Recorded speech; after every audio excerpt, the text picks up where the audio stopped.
there's not a suicide. A majority of the car accidents or fatalities that I've worked in a 25-year career that I didn't know the family or didn't know them on a personal basis, or didn't know their kids, didn't coach their kids, my kids didn't go to their school with their kids. Right. Somebody you'd see in Walmart the next day.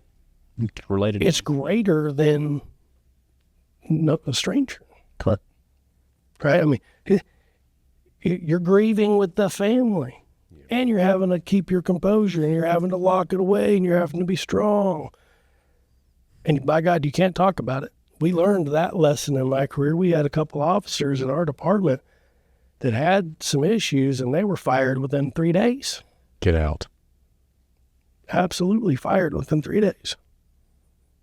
Huh. Right? So the message was clear. Yeah. Sent and received, right? Yeah. We ain't talking about it.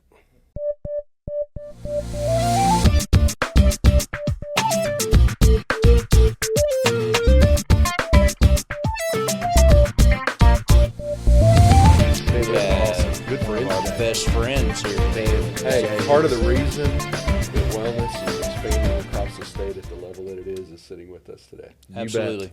So let's kick off our 10-8 podcast today with Chief Scott Miller from Siloam Springs Police Department. Very honored to call Scott a friend, a mentor, just a warrior for what we're trying to do across the state. But before we get started, hit that like and subscribe button. Hit it. We're up to 479, 480 subscribers, whatever that means. Plus Spotify. Plus Spotify, which I don't know how to check. I don't even know what it is. It's a thing. Okay. Yeah. I think you listen I'll to download it on your phone Instead later. of watch it, you listen to it. Okay. Well, we are much better on the radio, I'm sure, than we are live. I'm looking at You don't a have to note look coming at in us. from the back of the studio, 119. What does that mean? Followers on Wow. on Spotify. That's not very I many. will say that Captain Hydron told me the other day I needed to smile more. So You need to smile more. that's what he said. He's just distracted because you have perfect hair. That's He's not looking probably below true. the eye line. That's true. Yeah. Ronnie Millsap called and Yeah. said he wants his hair back. That's so mean. How'd we go from Kenny Rogers to Ronnie Millsap? I was don't know. listening to the radio, and it was wasted days and wasted nights, and I was like, that's the hair. Wow. Okay. Yeah. We're supposed to be doing a podcast. We are, sir. Okay. All right. So back to it. So Chief Scott Miller, we met purely on. It wasn't an accident because we purposely stopped by to say hi, introduce ourselves over a year ago, and that drop-in introduction turned into a 2.5-hour conversation that has led to a fantastic partnership and friendship. And we cannot tell you how much the division appreciates everything that you have done with so us and true. for us. We hosted our first annual Leadership Wellness Summit in Siloam Springs, and you Over were 100 attendees. 100 attendees, and you were the driving force behind getting that started and funded, and just a great opportunity to talk about something that's very important to all of us. Very important to all of us, and it's a big part of your story. I will go on record and say this. Chief Miller is the only chief I know in the state of Arkansas that does not have a recruiting problem. Wow. I would agree. And that's a testament to what you're building in Siloam Springs. So why don't you just tell our listeners, all 3 or 4 of them out there, about yourself and kind of how you got here. Well, first, let me thank you, Director Chapman, for everything that you guys are doing. You and your team has been phenomenal.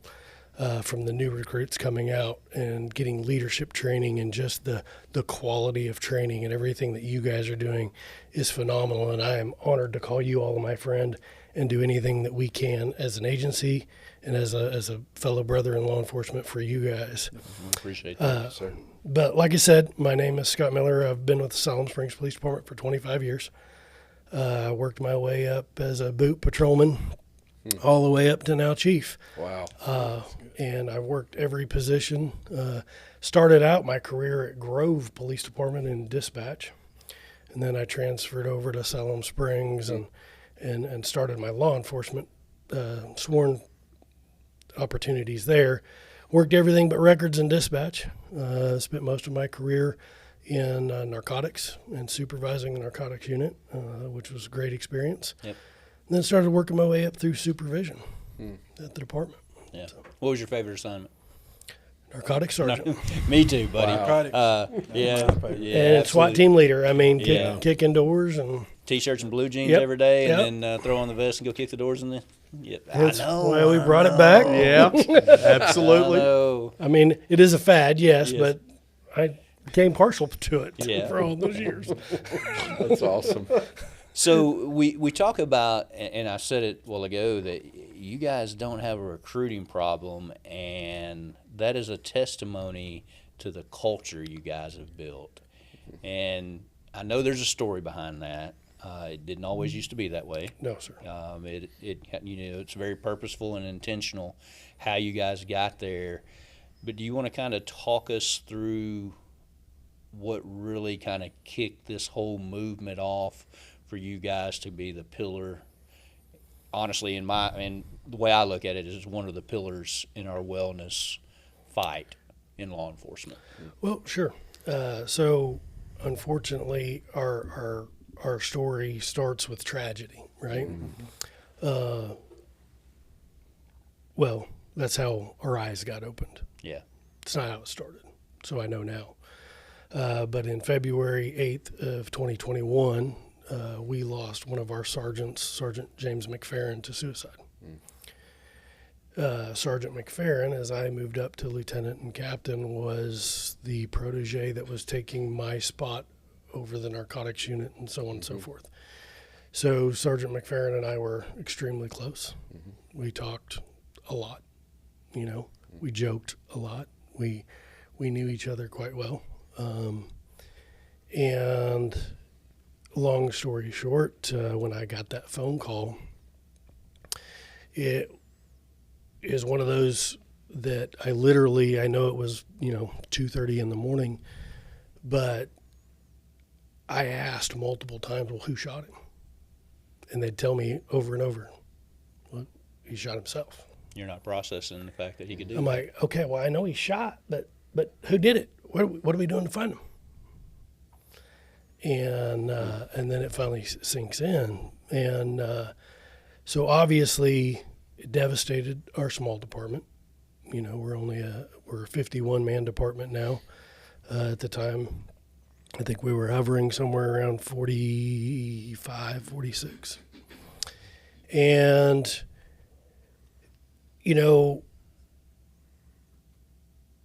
we had a new chief, and nothing against him, but we kind of all, in a sense, had that old mentality when it came to these kind of things. And I start this, 3/5 of my entire family is in law enforcement throughout the country. So it's our family business. The guys tease me about being the Blue Bloods family. And so as I'm processing this, how we always do, or how I've always dealt with these kind of things, I just got into extreme work mode, right? And I'm planning a funeral, I'm doing this stuff. And I haven't shared this with very many people, and now I'm sharing it with everybody.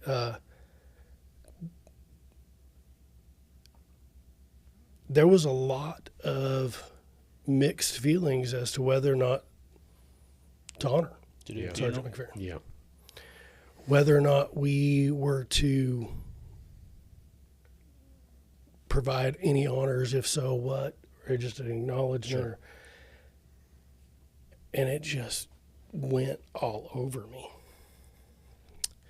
And I argued the fact. I said to then the deputy chief, I was like, Sergeant McFerron was a member of this department. He was an active member of this department, and he meant something. How he got here doesn't matter. Yeah. We're here. That's true. And so they finally agreed. We held a small honors ceremony for him. Thanks to Mike Reynolds in the Fayetteville Police Department, my sister, who's a captain there now, in their peer-to-peer team, immediately responded, came to help us. Kind of makes sense. But like many of the chiefs that we all talk to every day, I was the old crusty captain that wasn't ever going to admit that I was hurting or that there was something wrong. But I was going to take care of all my people, right? So I was setting up peer-to-peer. I was setting up counseling. Yeah. I was taking care of this, taking care of that, running to the family. What do they need? Taking care of this, taking care of that. And I was falling apart on the inside.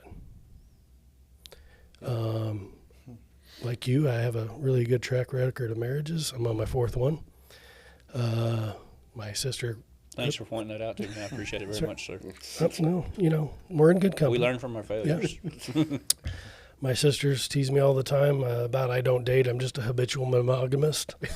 And, so That's nearly as good as Water Pig. Pretty funny. I'm sorry, Chief. I don't mean to laugh, but that cracked me up. I apologize. no, Please you're continue, good. my friend. You're good.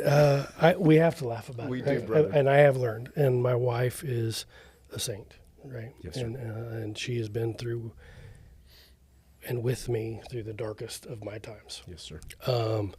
But I started having marital problems because I was shutting everybody out. I was shutting the world out.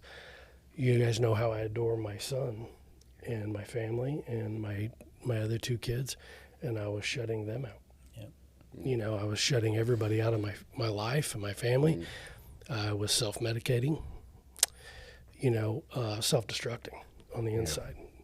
It's hard. Now I look back, now Deputy Chief Scott for Fayetteville PD, he was a captain then, comes in captain to captain, and he's like, I'm fine. I'm good. we got to make everything's okay, take care of our people. And he was trying. I think he saw it. But I was hiding. Yeah. I was hiding from everybody. I was, I was 100% at work and oblivion once I left the place, right? But the good Lord had a path for me. And I had the very fortunate opportunity to go out to the FBI National Academy. And we were the COVID class, so we were a very small class. And it had gotten postponed over and over and over for COVID. And so frustrating, but now I obviously know why God had a plan. Whether it was for me or some others, but he had a plan for me at least. And I took a class out there called Leading At-Risk Employees with Heidi Ramsey. Yes, sir. Is the instructor. Long story short, I take this self-assessment deal. And, of course, day one, Heidi nicknames me the session RBF. Got it. I don't know, because I was squared away. Yes, you're ready to go, ready to learn, sir. Yeah. And not okay. So we go through that. They tease me. They're like, congratulations, you got the highest score of the academy. I'm like, okay, what does that mean? Well, it's not a good thing. Oh. You got one foot on a banana peel and the other's circling the drain. And, nope, that's not me. I'm fine. It's not what this says. You've been through all of these events in not only your career, but your personal life. And you've managed to put them in a box and throw them away and put them in a box and throw them away. Well, now they're spilling out. And you don't know how to deal with it or how to control Because we're really not throwing them away. They're still there. We're We're not- just packing them, right? But that's the goal now. Yeah. That's the goal now. All right? Don't put it in a box. Deal with it. Sure. Heal from it. So then they introduced me to Dr. Leonard, and who is part of their behavioral science unit, and also instructed out there. And man, God sent godly man, helped me renew my faith. He was very blunt with me, and we'll leave some of that out of here, but he was very blunt with me and tearing down my walls and poking holes in all of my defensive of why I was okay. To the point where I finally realized I wasn't okay, realizing why I wasn't okay, and that my main problem was through the experience we had losing James was we're all susceptible. Yeah. We can all reach that point. Mm-hmm. We all are one trauma, Yes, sir. one bad thing away from that buffering zone. That's right. And I did not want to be weak, and I didn't want to admit it. And so that began my healing process, and I met with him every day, sometimes twice a day, and we talked and we worked through things and we prayed through things, and he encouraged me to continue that when I got back, and I did. And when I got back, and also part of this journey was reading the book Emotional Survivor by Law Enforcement by Dr. Gil Martin. Yes. And I'm reading in that, and it was just glaring. It was like my whole life. It was like my family reunions, right? Sure. The BS this and the BS that, and I used to do this and I used to do that, and it'll never happen in a small town. It'll never happen in a small town, right? And all that stuff happened. I've been shot at. I've been there, done that over and over, and people think Siloam Springs and Mayberry. It's not. Yeah. It's not. And you start going through all that, and you start unpacking all of it. And one of my realizations is this, and why my passion for Arkansas law enforcement came, is I started kind of not only unpacking my own department and how do we achieve this. And I was just a captain. How do we achieve this? Where do we need to go? And I realized the majority of the law enforcement agencies in Arkansas are less than 15 officers, right? Less than 10. Okay, less than 10. Less than 10. And I'm like, holy crap. Yeah. And then I remember going back to Dr. Gil Martin's book and talking about those traumas and, those everyday things. And it hit me through my own traumas. And I'll just save the gory ones, but there's not a suicide. A majority of the car accidents or fatalities that I've worked in a 25-year career that I didn't know the family or didn't know them on a personal basis, or didn't know their kids, didn't coach their kids, my kids didn't go to their school with their kids. Right. Somebody you'd see in Walmart the next day. Related to It's them. greater than a stranger. Correct. Right? I mean, you're grieving with the family. Yeah. And you're having to keep your composure, and you're having to lock it away, and you're having to be strong. And by God, you can't talk about it. We learned that lesson in my career. We had a couple officers in our department that had some issues, and they were fired within 3 days. Get out. Absolutely fired within 3 days. Right? So the message was clear. Yeah. Sent and received, right? Yeah. We ain't talking about it. And so when I came back, I made it my mission to break that mold in my department, right? I worked with our HR department. We changed policies. We got counseling sessions set up for these guys. At the same time, Arkansas passed legislation that allowed for that. Even though we had taken it further, and we had allowed 12 sessions for anything. It could have been family issues. It could have been personal issues. It could have been anything like that, because we all know there's other stuff, right? And so that was the start of it. And then when I became chief, I was like, well, I'm the man. I get to make all the decisions. And I said, this is priority, and we're investing in it, not only financially, but the elbow grease that we need to do. And I did. We made it a priority in our department. We put the money into it, and we created a holistic wellness program led by mind, body, spirit. And we're going to take care of those three main things: mind, body, spirit. You've heard me say this. I said it at the last summit. We give all our guys all this protective equipment: bulletproof vests, helmets, goggles, glasses. We protect them every way we can. We give them all these tools, but we neglect the most important thing that they have, and that's their minds. Mm-hmm. We don't protect their minds. We haven't been giving them outlets. We haven't given them the tools that they need to be resilient. resilience used to mean longevity. Can you make Yeah. it to retirement? Yeah. Okay. Resilience means making it to retirement the same way you came in. Healthy. Yeah. Yeah. man. Right? Yeah. Thriving. I don't want them to be like us and just coping and learning to deal with and sustaining from now on. I want them to empty that cup when it happens. I want them to heal from it right away so that when they reach retirement and they reach that 28-year mark, 30-year mark, they're just as resilient and just as healthy and happy and whole, and their families are whole, and dad is dad Yeah. and not a shell of a dad. Yeah. A mom is not a shell of a mom, right? Yep. And so we started tackling that. We, and I can't do it alone. I started reaching out, collaborating not only with other agencies, but other stakeholders within our community. We have one of the largest Christian universities in our town, John Brown University. We started collaborating with them, started reaching out with them, other therapy organizations in the group.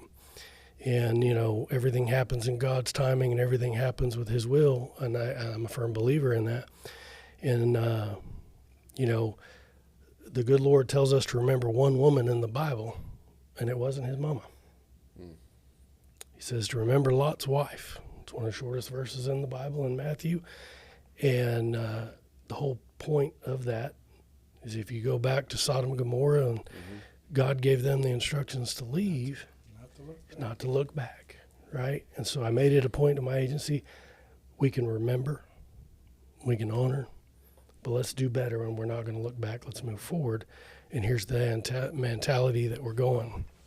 And so we did, and we've hit the ground running. I also recognize through the mind, body, spirit things that we were taking care of. We don't have a big department, so we don't have a gym, right? I don't have workout equipment, but they got to take care of their bodies. They got to have that exercise. So, again, I invested. I put my budget, made it a priority. We reimbursed their gym memberships, right? We give them an hour paid time on duty, rotated to go work out, so that they're not taken away from family time, because we say family's most important, family's this. And we want them to take away more time from their family than they already are through overtime and special assignments and all these things that we throw at them. So I was trying to make it as much as possible. We have a PT standard now. Starting next year, we have quarterly PTs starting. And so I wanted to give them the opportunity to get where they needed to be for that, so they could be successful. And then the spirit side of it. So God has a plan. I'm sitting there and I'm praying about this, and I'm in my office, and I've typed up all this wellness plan, and I'm feeling really good, and I'm like, Spirit, how do I do this? And then I got a call from my front ladies in the records division, said, hey, there's a gentleman named Argel here to see you.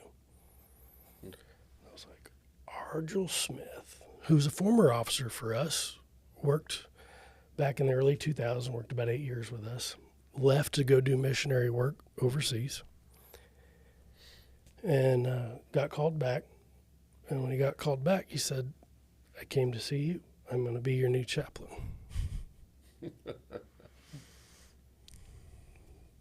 God answered the prayer. Amen. So Argel Smith became our chaplain. He's now our lead chaplain. He's also a chaplain in the Army National Guard, Marine. I know, can't say former Marine, but a Marine before that. And it's just been a godsend. He's been, helping me get this rolling. And that has grown to 3 other chaplains. And hopefully this month we will get the word from the Cardinal here in Little Rock whether or not our local Catholic priest can join our chaplaincy corps. Because 23% of my department is Hispanic and Catholic. Right, so we got to meet that need. But our chaplain corps are phenomenal. Pastor Wheat and Pastor Callahan. Pastor Callahan's son works for us. He came on board. And so we've developed that culture. They ride with the guys. I told the guys what the chaplains are there for, right? you can vent, empty that cup. It's free. It's free of charge. You can say Chief's lost his mind. This is a soup sandwich. He ain't gonna tell me. There's no consequences. There ain't nobody gonna get mad at you or upset at you. It's working. Yeah. They're healthy, right? We also recognized, even through my own personal life, that how did I get here? Well, I got here because of divorces. I got here because of financial issues. I got here because of family issues. I got here because of a lot of other things, not just the on-the-job stuff. So we had to tackle the outside stressors as well. Number one being financial. I polled my department, realized majority of them never have or know how to do a home budget, right? So we partnered with local banks coming in, teaching them to just structure their finances on a cop salary, right, in today's economy. We also are in the process with John Brown University. They just had their first roundtable. John Brown University is developing curriculum for all 14,000 law enforcement officers throughout the state through their Center for Healthy Relationships program that is geared strictly towards law enforcement and first responders and how to communicate with their spouses, how their spouses can communicate with their law enforcement or emergency first responders, and what does that dynamic look like? How do you open that? Right? That sounds familiar. So they are on that cusp. We should have the test done with our fire department and our police department here soon, and they want to be a part of this. And this is what we're trying to do, and that's why we hosted that. But I tell you, all that, guys, it starts with leadership. That's why this summit was so important to me. I recognize none of this is going to happen unless it starts from the top. I agree. Right? Yeah, that day we Set were sitting in culture. your office. It was like a light bulb moment. We kind of told you the path that we were on, and we were kind of in the early infancy stages of putting the leadership development program together with Dr. Clem, and you were like, well, I've already got that mapped out. Let's talk about it. We're like, okay. So it was such an easy partnership. I want to go back. Look, the loss of an officer at a department, been there, and I understand how tragic it is. And then if it's not handled right, how disruptive it can be. How did you heal from that? Because your department, having been there, having talked to your officers, seems like one of the most cohesive units that I've been present with. So you had to heal. Yeah, that was step one. We had to heal, right? Yeah. And so how do you heal? And, of course, I'm not the smartest guy, guys, but I found people who are. And that's why I tell everybody all the time, I'm not the smartest guy in the room. I surround myself with really smart, really good people that have multifaceted talents, and I'm going to capitalize on all of their strengths. Yeah, look at these three. They're better looking than I am, and they're smarter Right? than I am. He's got the hair and the I good know. looks. Ron Millsap. Make him the poster Yeah, child. he's the tall right? one. He's the smart one. I mean, Yeah, it's what We get him to work out his legs, though. I know. I just get to occupy space. It just comes out. so true. Sorry, I had No. I haven't It's watched okay. a podcast that it hadn't come up. No, on it's a there. valid point. It's hurtful but true, but I will accept it. But so, how do we heal? And so I had to identify, why are we not healing? And I don't mean this to come across cold, but it is the thought that was going through my head is, when we lose an officer in the line of duty because of a bad guy, there's somebody to blame. Yes. All right? When you lose an officer to suicide, you don't want to blame your friend. Yeah. There's no enemy. There's nobody to attack. Can't put anybody in jail, you know. And like humans do, when there's no answers, you tend to try to make up answers, or you lash out on the people closest to you. So we had internal fighting, and we had fighting amongst families, right? Because who do you blame? And especially when you don't have all the answers, you don't understand everything. We still don't understand everything. We have an idea. We have a clue, but we don't understand everything. So the first part was recognizing that, and then healing with each other. And that starts with teamwork and leadership. You know, I put out leadership expectations of my department. Clear, they're posted in my department. Seen them. Very clear leadership expectations that not only am I held to, but all of my people are held to. And the number one part of that is accountability. And I tell the lowest patrolman in my department, if you see the chief doing something wrong, hold me accountable. You're not going to get in trouble. No, nothing. Matter of fact, I mean, they have the chief fix your face because I get in work mode, and I do. I got the RBF. And I forget to stop, smile, and ask them how they're doing. And I have one Officer Galvez, man. That guy is a rock star all the way around. And he's the first one to meet me with a smile, and he just makes you light up, and it's infectious, right? And then teamwork. None of us can do it alone. I don't care if it's from a patrol shift to CID work to the chief's office. I can't do it alone. I've not accomplished any of this on my own. It's because I got a great department. I got a great team. I've got a great community around us that helps us collaborate and make stuff happen for these officers and for our firefighters in our community, and now for the state. Chief, let me ask you a question. Yep. When I look at your forward thinking, I am amazed by what I'm sitting here listening to you instill within your agency. Do you have any formal education training in wellness, leadership, resiliency? Absolutely none. None. I have worked and lived my entire career on the school of hard knocks and hard work. I wasn't an A student. I had to work very, very hard in high school. And I had to work very hard through the academy. I had to work very hard through my career learning to be where I am at. I've had some college, but nothing in the realm of wellness, resiliency, or anything like that. But it's important, and so I dove in, and I have no hard. I've never been shy of working hard. It's just a recognized calling upon your life. It's what it is. You know, Yeah. it's a God gift, right? Yeah. He That's what it opened is. my mind Correct. to be able to hear and see, Yeah.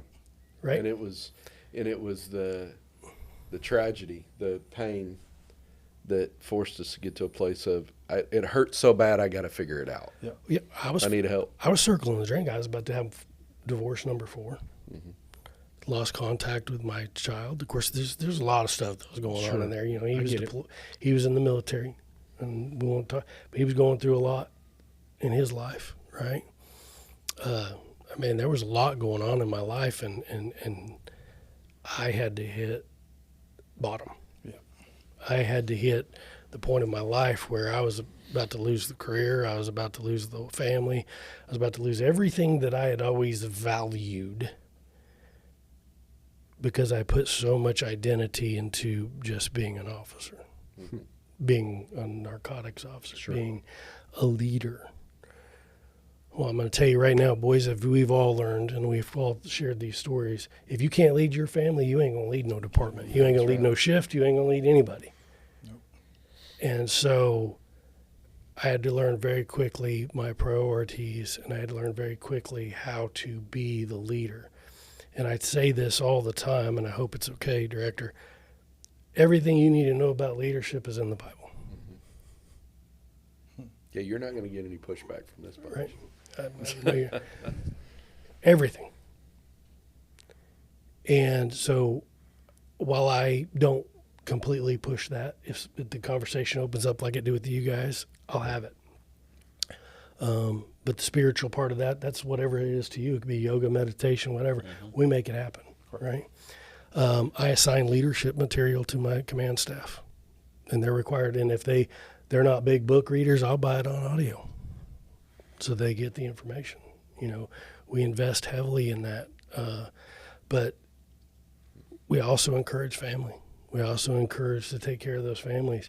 And when somebody needs to be there for their family, somebody else needs to pick up that rock because someday you're going to need to be there with your family. That's where teamwork comes in, right? I stole this from Bill Belichick, I guess, but I use him all the time. You can be the world's greatest defensive coordinator or offensive coordinator if you want to go back to my Denver Broncos and Mike Shanahan, right? You know, the best playbook in the world, okay? But if your team is not a team, if the linemen don't understand their blocking schemes and affecting it correctly, and the wideouts aren't running their routes effectively, opening up certain zones for the quarterback to finesse that ball in, none of it works. Yep. Right? Same for the department.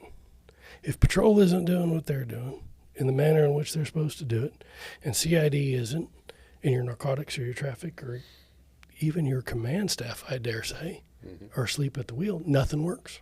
Yeah. But when you have those team leaders and you have those team captains, and each one of those, and those are my sergeants, those are my lieutenants, they're the captains, right?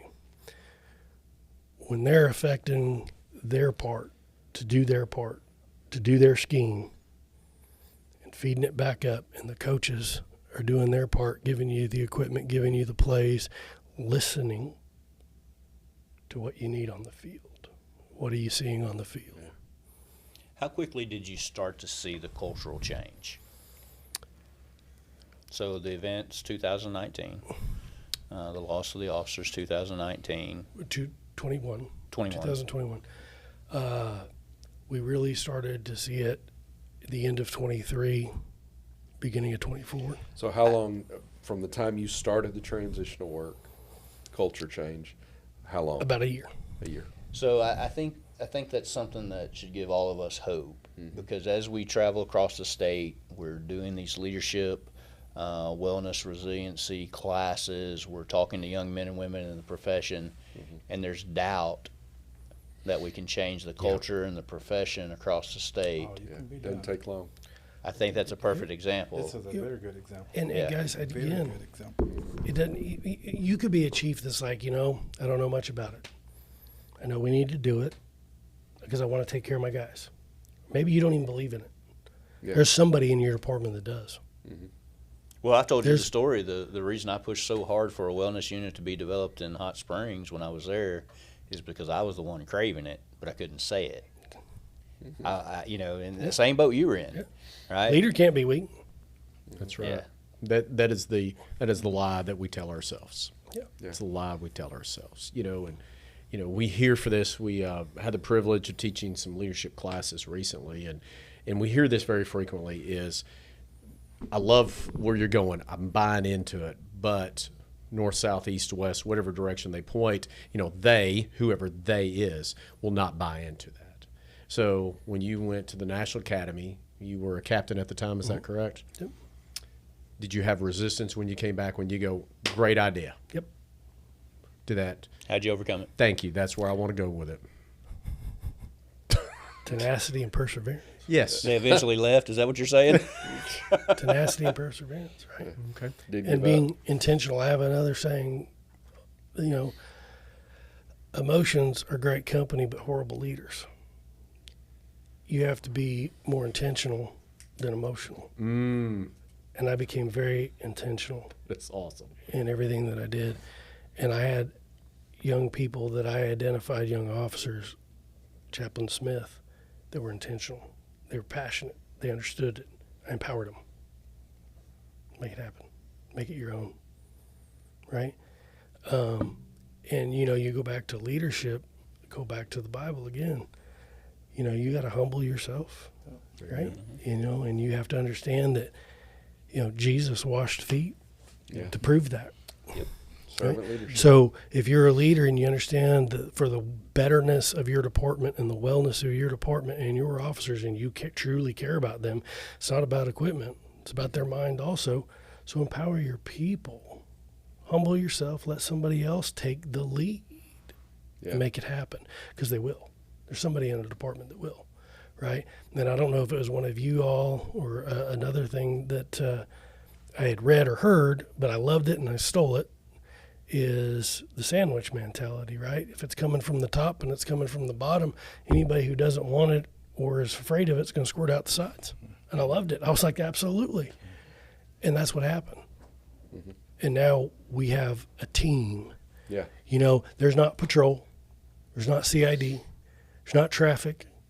Even though they have those titles, we're a team, and they act as a team, and they help each other, and they communicate with each other, and we are strong.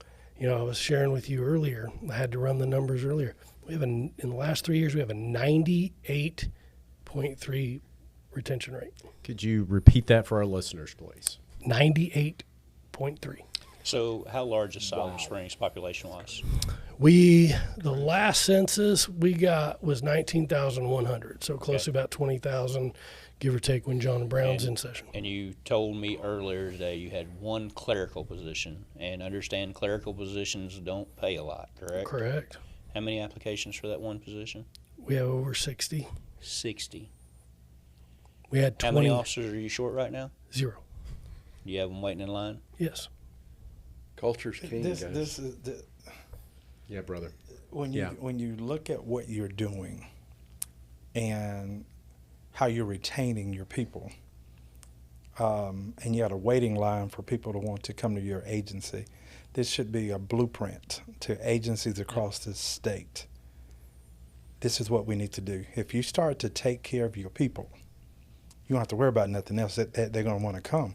But many of our agencies are not taking care of their people. Wow. What we consider our best asset, and we're not investing in it.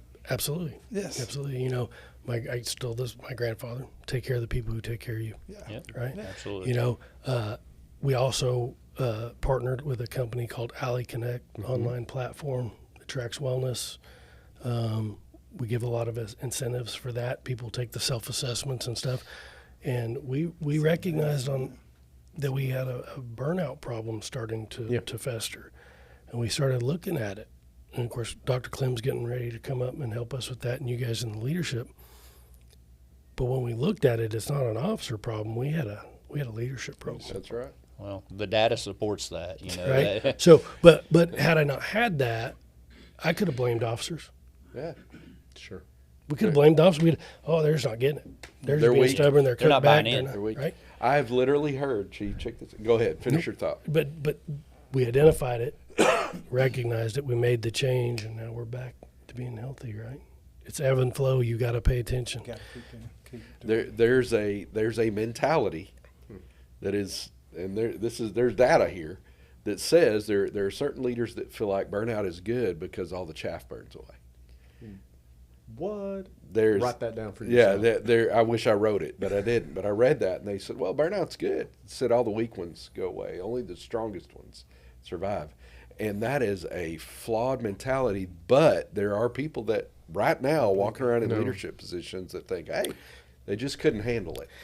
And I dare say I would challenge them. What's your officer complaint rate? What are your sustained use of force complaints? What are your sustained officer complaints in general? Because I can tell you right now, our sustained, in the last year and a half, 0. Wow. Yeah. Now, We have Chief, better officers. You're They're more compassionate. They're more empathetic. Why? Because they have room. yeah. So Northwest Arkansas, big area. Your salary is not the highest in the area. No, sir. It's competitive. Would you say competitive? Ish. Ish. Ish. Okay. Competitive. Ish. It was competitive, but obviously, like everybody else, that's changing.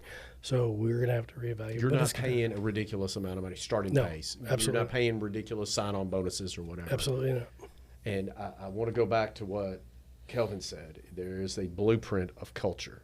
There's a blueprint of culture of what you are doing. Man, if I'm a young chief or I'm an old chief, man, I'm pen and paper, and brother, can I get you on speed dial? Yep. And how do we make ourselves stronger? Because you have a passion for the profession. Yep. You have a son in law enforcement. You have multiple families in law enforcement. You're a law enforcement officer. He's an Arkansas Blue Blood. Yes, sir. You're an Arkansas Blue Blood, and here you are. Your passion is for your agency, and it always will be. I get that, but you have a passion for 14,000, brother. And that's what happened. We hosted that leadership summit in January. And you guys were all up there, and I started talking to people and realized they're like, "That's all well and good. I don't have the funding for it." Peer to peer, and they're right. It was $450 to get somebody peer to peer trained. That's just peer to peer. If you want to go SISMs and all the other extra stuff that you need, it's more. My agency spent over $6,000 for our peer to peer team, right? A lot of agencies don't have that. They can't have that. Like you're talking about those 10 person or less agency, they're like, Yeah, great idea, bud. but we're addressing that, are we not, brother? Yeah. So now we have a path forward. Keep going. That's what I'm talking about. Path But forward. this is something we talk about often, and when we do the leadership, we ask the recruits, what is the price that your agency pay for you over a certain period of time? you are saving that money by retaining your people. You bet. That's right. Instead of losing it with all the training you invest in someone and then they walk out the door, you're saving money by retaining them. Don't quote me on this. You know, like I said, I worked really hard to get C's in high school. But the last time we ran these numbers to replace a 3-year officer somewhere in the neighborhood of $260,000. Correct. That's correct. Right. You're right. Right. So you know what's cheaper? Yeah, you invest spend in the, them. spend the Invest in 6 to them, 10 grand. Yeah. But it takes that kind of strategic mentality, Right. you know, as Well, opposed to and- just and- the knee jerk. And like Deputy Director Lawrence just said, I have a son who just started his career, and I want him to be healthy and resilient. And I dang sure don't want him to carry the baggage that I do. Right? He's already lived it. With Yeah, he doesn't need to Right? do it again. He's already sacrificed once because Yeah, man. of this job. I didn't want him to do it again. I don't want his sons to do it, right? And so that's why we started partnering up. I started knocking on doors of representatives and senators and getting that ball rolling, because that's where we need to be as a state, Yeah. right? And if we do that as a state, it'll filter, it'll trickle. Other agencies will start to fill up because other states will want, their officers will want to come work here where they're taken care of, where they're prioritized, where they're validated. Very interesting. We had a conversation with Dr. Chris Free, and the director asked him a question. He said, and it was great because I had not asked this question yet. He said, tell us from a law enforcement perspective, what agency, what state, who do you think is doing a good job that we can look at as a model for going forward? Great question. And Dr. Free said, he goes, I think Arkansas is starting to do a really good job, you know, which was nice to hear. That's not the answer I was looking for. That's not. I didn't. I agree. It was nice to hear that we're good doing that, but it also lets you know how, if that's where we're at, and we know how early in infancy we are here, what does that say for law enforcement nationwide? Sure. And I think it's important that I've been very blessed. We all have to get to spend a lot of time with Yep. you. And it truly, I mean, it's a blessing every time. Fills our cup up. Man, you do, brother. You do. It's likewise. I You feed off have you guys. compassion, but you don't condone. And a previous guest talked about that. So where I'm going with that is you have compassion for the individual, but you have a standard for your agency. I've seen you hold officers accountable. Very high standard. But at the same time, you're compassionate. You have a very high, good standard, as we all should in law enforcement. But I've seen you go, you must be held accountable You don't for get your the actions. right. And don't have so the I don't privilege want anymore. Yeah, and I don't want the public or the people listen to this to think that, well, you just let people do what you want, makes them happy. No, you set a standard and going, this is it, and rise to that level. So I have permission to say this. You know, you guys all saw, we call him Officer Van P, right, in the video, Officer Van Packman. And he's given me permission to help share this story because he's a success, right? If anything, we have the one on record, right? Yeah. But to that point, he was Sergeant Van Packman. I didn't give up on him. I didn't leave him out to dry. He faced some consequences for his actions, Sure. and he was demoted. But now he's redeeming himself. He's back. He's whole. He's healthy. Yes, sir. And when the next sergeant of exam comes up, guess who's going to be Right at the top. in that mix and being very, very competitive and have grown and matured from that experience. And how much loyalty do you think Yeah. you created Yeah, brother. by taking a chance on Yeah, him? You know, I don't know, but I told people all the time, I was like, tell me what he did change his knowledge, abilities, Yeah. or experience. If you can't tell me it changed any of those, he has a chance to come back. That's good. And that's what we're doing. Kelvin, you were talking about the blueprint earlier. You know, if we believe the data, which we do, I mean, we stand behind the things that we teach and we talk about. 75% of the officers that leave our profession aren't leaving for necessarily better money. They're leaving because of the culture, Yeah. the environment they work in. You don't have that problem. There are a lot of agencies out there right now, Sure. including ones we've all formerly worked at, that probably can't say they have a 98% retention rate. And I think your innovation, so there is a student that you have in the Northwest Academy right now who came from the state of Washington. Am I correct? Yes. Something about submarines. I don't even know what that is. Yeah. But how you recruited, so you became innovative. You just didn't sit there and plant the flag and go, I'm going to post it on our website. You became innovative in regards to that.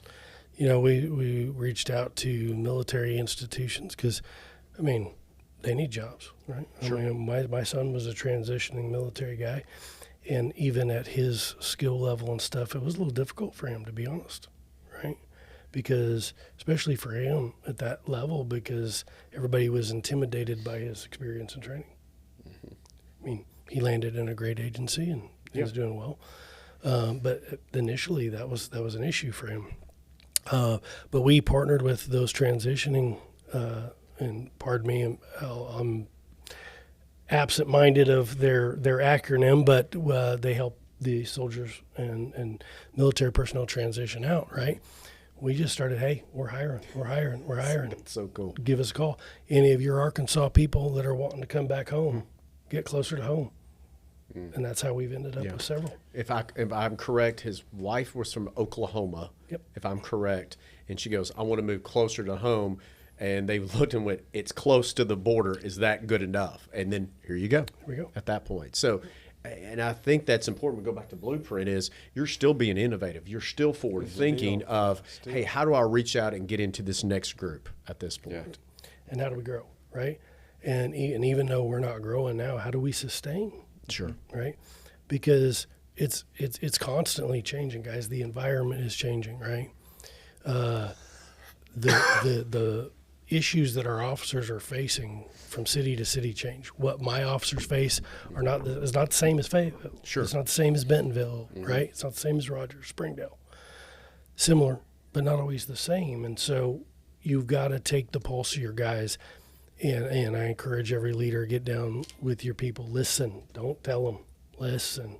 Yeah. Listen to what they're saying. Chief, I got one more question. No. I'm eating this up.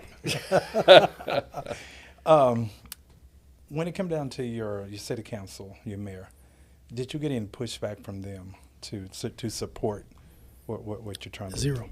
Zero. Okay. Zero. You know, I had a lot of conversations, right? I'm very, very transparent. That's one of my leadership expectations is transparency and communication.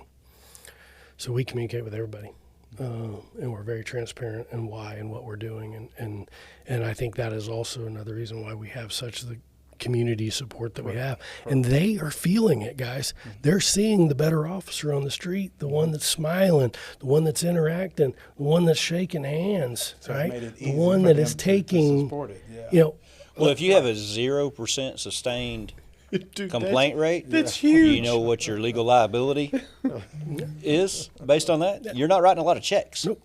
And so I can see where your city council and your city attorney is like, oh yeah, We're liking this is working. their patience level is down, Yeah. right? Where, you know, let's face it, and I was that guy sometimes, you know, you show up on the call, yep, okay, Oh, yeah. sure. As We all were. quickly as I could, right? Now I've got literally call times of 45 minutes on a simple theft. But you go follow up with that complaint, and they're like, man, that officer was so attentive. I mean, I was devastated. My grandmother's Worst ring day was of my stolen. life.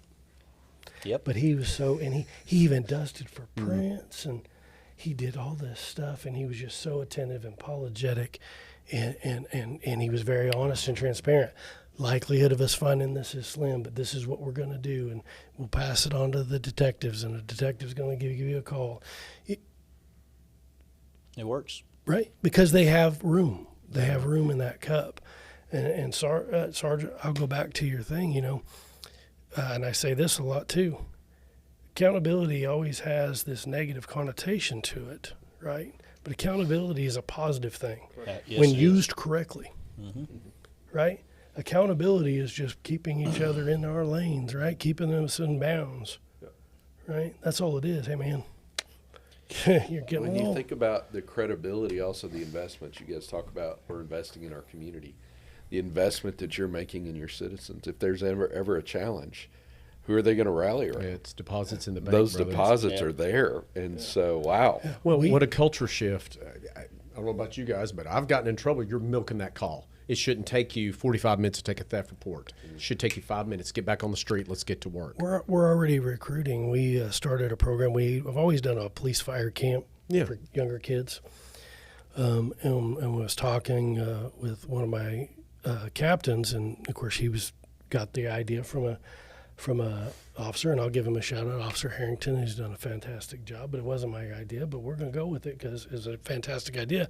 It's called the Next Gen program. It's for 16 to 18-year-old kids that are potential law enforcement. We're taking them out and we're taking them to the range. We're doing sim things. We're doing all these things. It was full, right? And it's the first one ever, but we're already planting that seed for the next generation. Whether they stay with us or not, that's okay, but we're already planting that seed and filtering down. And that was an officer idea, right? And so it just, when you listen to your people, they'll feed you what you need to do. It's more than that, though. I'm going to have to give you words of encouragement and praise here, because you listen and then you follow up. Yeah. That's the difference. I would say that a lot of times we listen, but the lack of follow-up doesn't allow us to see the full potential. And so what you're reaping is the full potential of listening to your people and then following up to ensure that they have what they need to be successful. And look, if I'm a chief or a sheriff or a young officer out there in a supervision role, I'm listening to what's being said today. Yes, sir. Because this is a proven path forward to productivity, wellness, culture, a positive culture. Yeah. 0 sustained complaints, 98% retention rate. You're building trust and legitimacy within your community, which is the number one thing we are tasked to do, right? Anything you build upon in our profession has to be done through trust and legitimacy, and you're doing that. I mean, and another thing he talked about early on is allowing his people to hold him accountable. absolutely.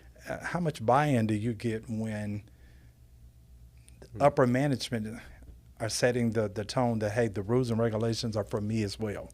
And hey, you call me on it if you see me outside of it. Tell them the story about the traffic stop. Yeah. Oh yeah. So, I love this story. so I, filling my oats one day, and was like, I'm gonna go show these young guys how it's done, Absolutely. and I did. But in the process, I got a lesson, right? So I was out there and I was making traffic stops, and I'm a little old school and spent a little too much time in plain clothes working undercover, but I was getting the job done.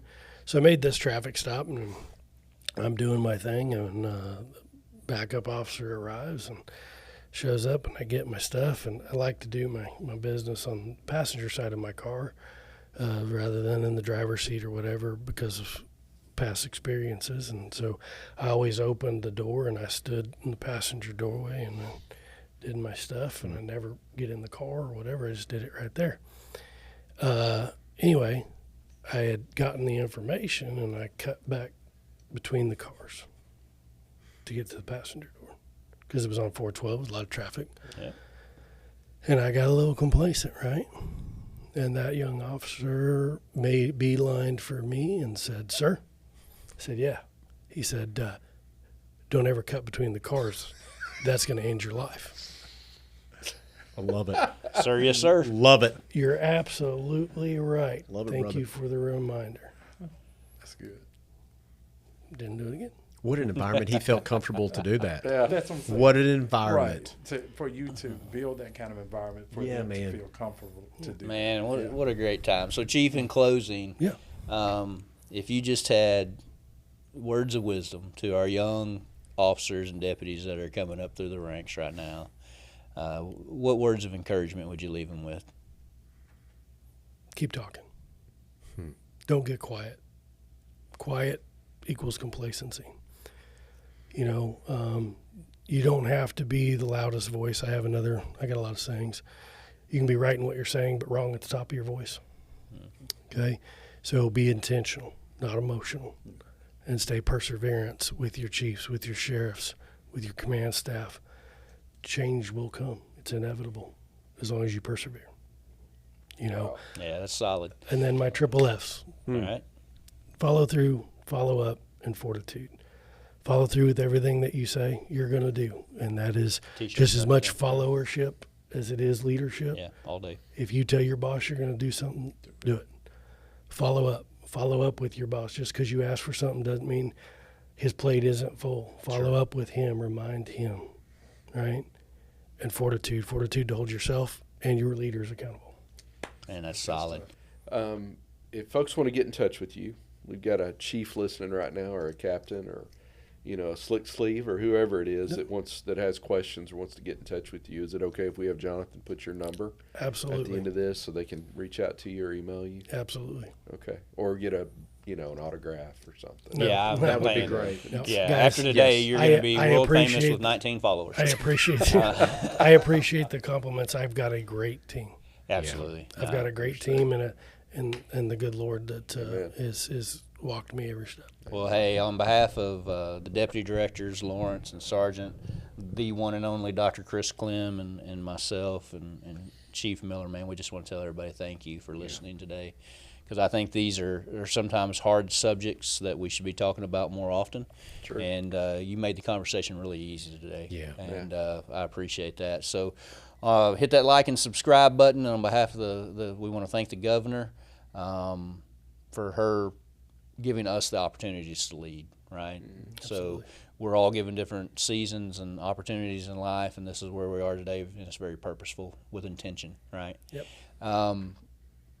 Secretary Hager for his leadership, Department of Public Safety, and the Attorney General for funding the 10-8 podcast studios, and our staff over there behind the cameras, Jonathan and Laura. Barbara's not here today, but man, they keep this thing rocking. So They do. we appreciate everybody, and look forward to doing this.